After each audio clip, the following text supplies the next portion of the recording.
नमस्कार दोस्तों, स्वागत है आपका खेती किसानी चैनल में। और आज हम बात करेंगे डेयरी के व्यवसाय से संबंधित, क्योंकि डेयरी के व्यवसाय में प्रायः लोगों की ये भ्रांति होती है कि इसमें बहुत ज्यादा फायदा होता है और कुछ लोग कहते हैं कि इसको करना ही नहीं चाहिए। तो आज हम इस विषय में चर्चा करेंगे कि हम डेयरी का व्यवसाय कैसे करें जिससे लाभ सुनिश्चित हो सके। तो चलिए दोस्तों, शुरू करते हैं।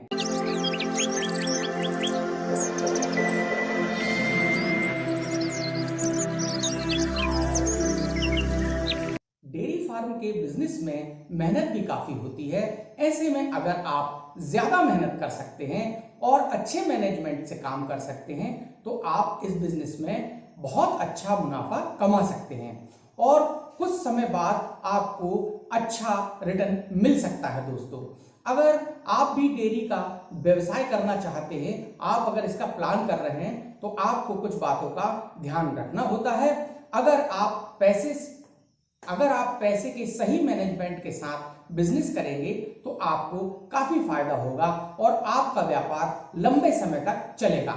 ऐसे में जानते हैं कि डेयरी का बिजनेस जो है शुरू करने से पहले किन मैनेजमेंट से काम करना चाहिए ताकि आपको आगे कोई दिक्कत न हो।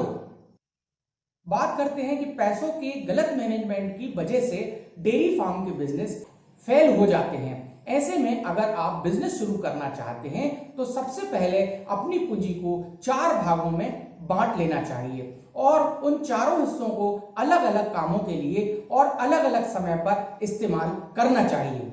जैसे मान लीजिए कि आपके पास 10 लाख रुपए हैं तो आप उसे 4 भागों में बांट लें और उसे जरूरत के हिसाब से ही खर्च करें।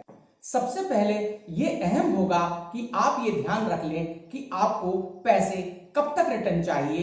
अगर आप सोचते हैं कि 3 साल में सारे पैसे वापस आ जाएंगे तो ऐसा मुश्किल है। 5 साल के बाद आपका बिजनेस मल्टीप्लाई होना शुरू होता है। अगर आप 3 साल में वापस चाहते हैं तो आपको मुश्किल हो सकती है। दोस्तों, तो हम बात करें तो आपको एक हिस्सा बनाना चाहिए जिससे आप महीने में होने वाले खर्चों का ध्यान रखेंगे, साथ ही उस बजट से महीने के खर्च निकालेंगे। अपनी पूंजी का हिस्सा शेड के लिए रखना चाहिए, लेकिन कई लोग शेड पर शुरू में ज्यादा पैसे खर्च कर देते हैं जो गलत है। दरअसल वो लोग 5 भैंस से कारोबार शुरू करते हैं और आगे के हिसाब से 20 भैंसों का शेड बनवा लेते हैं, जो कि गलत होता है। दोस्तों, आपको शेड में ज्यादा पैसे नहीं लगाना चाहिए और जितनी भैंस उतनी ही शेड आपको लगाना चाहिए, क्योंकि शेड में किया गया निवेश जल्दी प्रॉफिट नहीं देता है।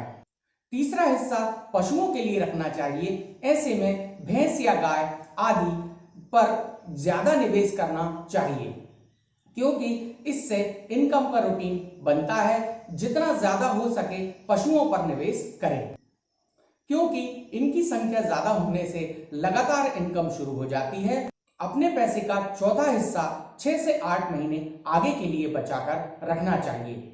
चाहे आप किसी भी तरह से व्यापार कर रहे हो, चाहे तो डेयरी को दूध देकर आ रहे हो या सीधे दूध बेच रहे हो, आपको आगे पैसे की जरूरत पड़ती है, क्योंकि आपको नई भैंस लानी होती है। और साथ ही ध्यान रखें कि एक साथ भैंस खरीदने के बजाय एक एक करके ही भैंस आपको खरीदना चाहिए, ताकि एक साथ सारी भैंस ड्राई ना हो। दोस्तों, तो ये था डेयरी करने का एक मैनेजमेंट। यदि आप इस मैनेजमेंट से डेयरी का व्यवसाय शुरू करते हैं तो निश्चित रूप से आपकी एक बहुत अच्छी आमदनी हो सकती है। दोस्तों, अगर आपको ये हमारा वीडियो पसंद आता है तो आप प्लीज हमारे चैनल को सब्सक्राइब करें, लाइक करें, कमेंट करें। बहुत बहुत धन्यवाद।